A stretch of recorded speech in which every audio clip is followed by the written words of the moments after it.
Robin Shea here. It's day 16 of Before the Fork, the 28-day experience. And I hope everyone had a fantastic day. I stayed home all day, didn't leave my house. For me, that is a huge challenge, but I just needed to touch and feel and do laundry and scrub floors and everything domestic that I could think to do to reroute back into my home. So mission accomplished. It was a very successful day. As many of you know, I've been away from my house for a couple weeks, and we were recently in Texas, and I grew up in Carrollton, Texas, and I love Carrollton. And when I lived there, it was a relatively small town. From what I remember, hi Margie, hi Margie. It was about 60,000 in population way back in the day when I lived there. And it was kind of rural. So we still had a lot of old dirt roads and a lot of shortcuts here and there. And when my husband and I were driving around this past weekend, the landscape has completely changed. Nothing feels the same as it did when I grew up there, when I was a kid. But there were still some of the roads that I used to travel as a child.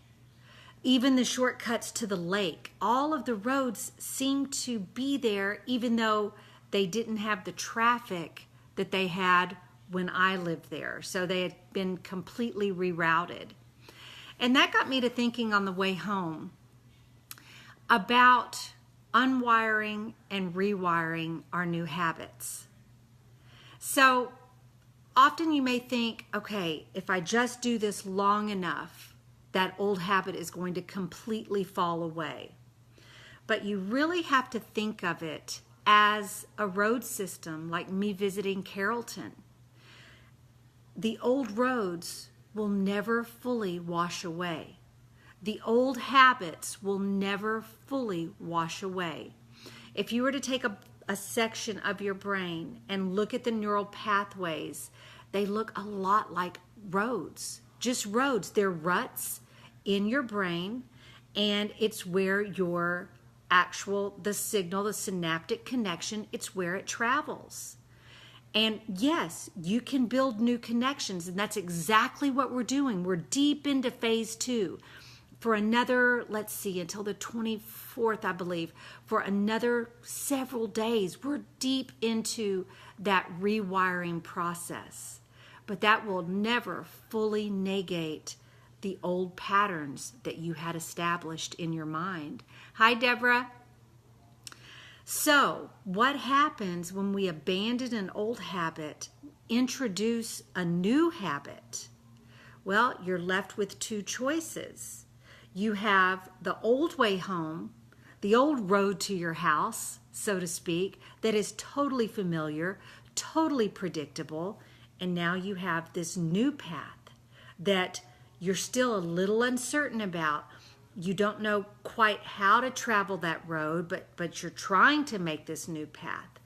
Well, naturally, you're always going to be drawn to taking the path of comfort, the path of least resistance, the path that you're familiar with. It's almost like hopping in your car and driving to work or driving to the grocery store. And I know you've done this. I've done this 5,000 times. And you get to the grocery store, but you never even remember the drive to the grocery store. Well, that's the old road home. That's the neural pathways that we're trying to reroute to come over here. So during this phase 2, we're making these new paths. We're carving out these new roads. But this road will always be calling to you. It's the path of least resistance. It's the path you know. It's the path that has transferred locations in your mind from something that you're creating, so you're thinking about it and you're being methodical. That's what we're doing over here in phase 2. And it's transferred over into your subconscious and automatic behaviors.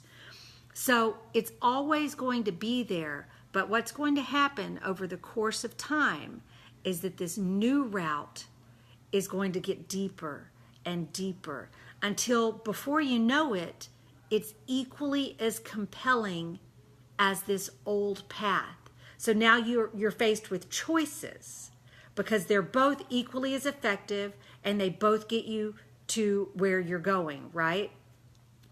So the reason that using your happiness ladder is so very important is because we want to attach all of the positive emotion that you can muster, all of those feel-good emotions that are found in the green zone of the happiness ladder. We want to attach those to this new path that we're creating in our mind. So the habits that we're breaking, we want to make certain that we attach those to what we want to change. We want those to be kind of grounded in red and yellow emotions. We don't, even though they're familiar, it's a familiar path, we want to recognize that that familiar path does not provide the joy that the new path provides. So we definitely want to make that distinction. Now, have you ever known someone that has stayed at a job that they've been incredibly unhappy with, or they've stayed in a relationship that does not serve them? It could even be as bad as being an abusive relationship, but they cannot change. They will not break that pattern. Well, that's because us as humans, we can often be more attached to the routine, and whether the conditions are terrible becomes a little secondary. We find comfort in the predictable. Remember when I told you that our bodies seek homeostasis? It likes the predictable patterns. A lot of that is for our survival. But when we use our prefrontal cortex and we're actually thinking about our joy and happiness and our overall well-being, doing their projected imagery practices, we can break these toxic habits. We all know those folks that stay in terrible situations because the fear of the unknown is too overwhelming. They're unhappy. They're discontent. They could even be being abused in many ways, but they stay. They stay because there's a certain predictability in their unhappiness. And they're not so unhappy that they're willing to risk the unknown. So, my point of this evening's message is, you're always going to have these old patterns. They're always going to be there. And it is our job to make this path, the new path that we're creating, so vibrant, so wonderful, have so much appeal, have so much promise and hope and vision attached to the ideal you, that's the path you want to travel. This may call you, this path over here, the old path, it may call you every now and then. But I want the reality of the new path to be so strong that this begins to lose its foothold. This begins to feel, the reality of this path begins to get bigger and bigger and bigger. You know, I have really seen this when I have broke toxic behavioral patterns unrelated to my nutrition. I definitely feel it in my nutrition. But I remember there was a time in my life, in my young life, that my sister and I made a pact, and we said, we're not going to gossip anymore. It just didn't feel good. It didn't feel good to gossip. And I remember she and I made that pact together. And every time we would start in on the topic of gossip, we would stop ourselves and we would change the subject. And I'm going to admit that there was a little while, because our common bond for some time was gossip. So there was a little bit of time that we kind of took a hiatus from our phone calls, because they would always lead down this ugly path of destructive talking. But once we gained our foothold, and once we realized that didn't serve us and it didn't make us feel good as people, and we took this new path of wanting to elevate and wanting to breathe joy from our words, and we wanted to lift people up from our words, that became the path that we wanted to travel on because it felt so much better. So think of the old path as old dirt road with descansos scattered all on the side of the road and very unappealing and dark. Paint it a very dingy picture in your mind. And then paint these new paths that you're creating right now with vivid color, flowers. It can be cobblestone. It can be the path of your dream, and attach that to this process. When you feel yourself being pulled down the dark path, feel it in all of its entirety. Paint that vivid picture. And when you make the choices that serve the new connections that you're making, rejoice in that path. Step into that picture so that that's the path you want to take. Allow yourself to feel this energy in the old path, and then allow yourself to just treasure and bathe yourself in the emotions of the positive path. Over time, this negative path will become the path of resistance. You will not want to go down that road anymore because you'll be so in tune with how good it can feel and how good it can be and how good it actually is. When you just allow yourself to use your vision work to describe the paths that you're taking. One is dark and leads you nowhere. It leads you exactly where you want to leave. And then you have a path that's leading you exactly to where you want to go. Your vision work is everything.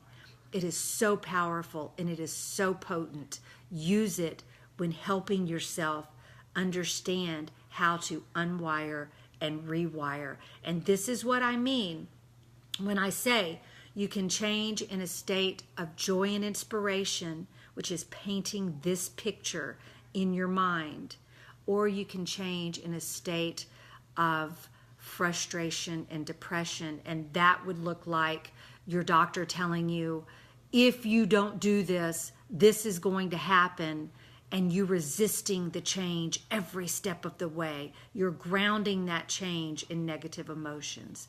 We want to ground the change in joy and inspiration so that every step of the journey is the journey. There is no destination. Every day you should rejoice in the one foot in front of the other process. So celebrate the small victories every single day. Step into that painting that you have in your mind. Realize that you're making that connection. You're unwiring the old, rewiring the new, and you deserve to walk down the path of your dreams. You deserve that, but only you can create that. I can't create that for you. But if you take the time to do that vision work, get some inspiration around your home. Let's see if I can show you this. Do you see those trees painted? Those are a painting inside my dining room, and they're the aspen trees. And that's where my family vacations. When we have an opportunity to go to Colorado, we just sit among the aspen trees. So use an inspiration around your home. If you have a painting, if you have a piece of stationery, if you have a silk scarf, whatever you have that washes over you and brings you that sense of calm and belonging, and you really could see yourself stepping inside of that image. Maybe it's a cobblestone road in an old historic town in Europe somewhere.